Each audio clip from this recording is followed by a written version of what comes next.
सोचिए उस मंजर को, सामने ठाठे मारता गहरा समंदर और पीछे फिरौन का वो लश्कर जो मौत बनकर आ रहा था। बनी इसराइल की उम्मीदें दम तोड़ चुकी थी, मौत उनके सर पर खड़ी थी। लेकिन ये जंग तलवार की नहीं थी, ये जंग थी यकीन की। एक तरफ दुनिया का सबसे बड़ा तकब्बुर और दूसरी तरफ एक लाठी। वो लम्हा जब पानी दीवार बन गया और फिरौन अपने ही गुरूर में डूब गया। आइए देखते हैं कुरान की रोशनी में फिरौन की तबाही का वो खौफनाक अंजाम। अल्लाह ने हज़रत मूसा अलैहिस्सलाम को हुक्म दिया कि वो रात के वक्त बनी इसराइल को लेकर मिस्र से निकल जाएं। लेकिन जब फिरौन को खबर मिली तो उसका गुस्सा आसमान को छूने लगा। उसने शहरों में अपने हरकरे भेजे और कहा, ये तो एक छोटी सी जमात है और इन्होंने हमें गुस्सा दिलाया है। सूरज निकलते ही फिरौन अपनी पूरी फौज, हाथी, घोड़े और रथ, चैरियट्स लेकर उनके पीछे निकल पड़ा। जमीन उनके लश्कर के बोझ से हिल रही थी। सुबह की रोशनी में जब दोनों जमातें आमने सामने हुईं तो बनी इसराइल पर खौफ तारी हो गया। सामने रुकावट थी, बहरे कुलजूम, पीछे फिरौन की तलवारें। बनी इसराइल चीख उठे, इन्ना लमुदरकून, हम तो पकड़े गए। वो सोच रहे थे कि अब कत्लेआम होगा, कोई बचने का रास्ता नहीं था। लेकिन यहाँ इम्तिहान था तवक्कुल का।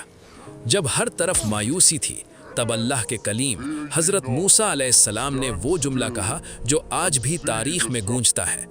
उन्होंने पूरे यकीन से फरमाया, कल्ला इन्ना मईया रब्बी सयहदीन, हरगिज़ नहीं, मेरा रब मेरे साथ है, वो मुझे रास्ता दिखाएगा। ये वो लम्हा था जब मदद आनी ही थी। अल्लाह का हुक्म हुआ, ए मूसा, अपनी लाठी समंदर पर मारो। और जैसे ही लाठी पानी से टकराई, कुदरत का वो करिश्मा हुआ जो इंसानी अक्ल से बाहर है। समंदर फट गया, पानी के दो बड़े पहाड़ खड़े हो गए और उनके दरमियान से एक खुश्क रास्ता बन गया। अल्लाह ने पानी को रोका ही नहीं बल्कि रास्ते को कीचड़ से पाक कर दिया ताकि उसके बंदे आसानी से गुजर सकें। बनी इसराइल उस रास्ते से तेजी से गुजरने लगे।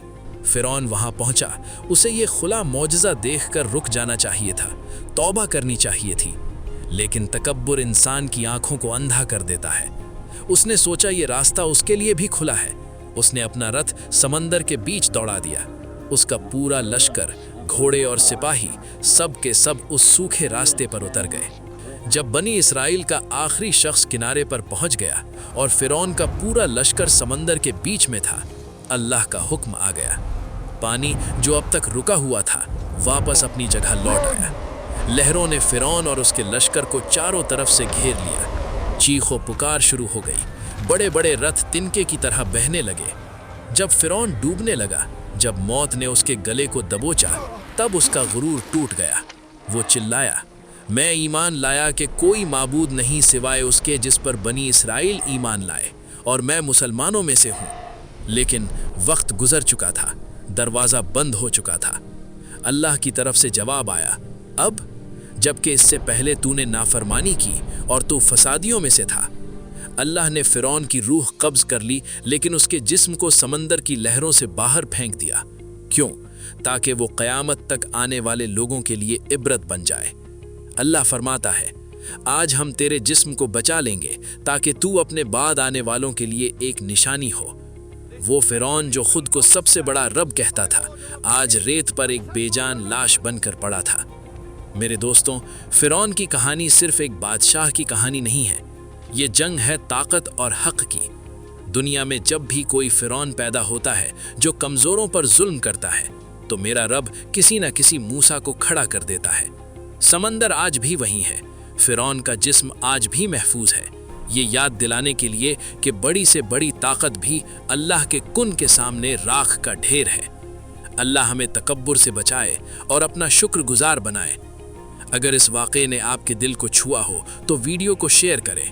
मिलते हैं अगली वीडियो में एक नई दास्तान के साथ। अस्सलामु अलैकुम वरहमतुल्लाहि वबरकातुहू।